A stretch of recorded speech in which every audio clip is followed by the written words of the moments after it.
గా ఉన్నాడు. నేను మీకు ఒక యథార్థం చెప్తున్నాను ఇవాళ.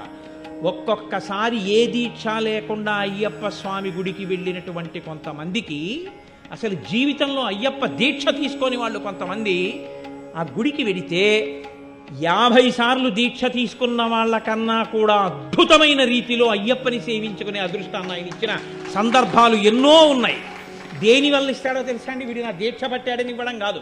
వీడికి ధర్మమునందు అనురక్తి ఉంది, వీడికి వేదమునందు అనురక్తి ఉంది, వీడికి నా రూపమునందు అనురక్తి ఉంది, ఈశ్వరుడి యందు అనురక్తి ఉంది. అది ఆయనకి చాలు. నీవు విష్ణు భక్తుడవైనా అయ్యప్ప భక్తుడవే, శివభక్తుడవైనా అయ్యప్ప భక్తుడవే, శాక్తేయుడవైనా అయ్యప్ప భక్తుడవే. నువ్వు ఏ రూపాన్ని భక్తితో కొలిచి వేదాన్ని నమ్మి జీవించినా నువ్వు అయ్యప్పని చేరుకోగలవు. అది ఆయన గొప్పతనం. శివకేశవుల యొక్క అభేదమైనటువంటి రూపం, అంతటి గొప్ప స్వరూపం, సమస్త దేవతా సమాహారము. అటువంటి మహాపురుషుణ్ణి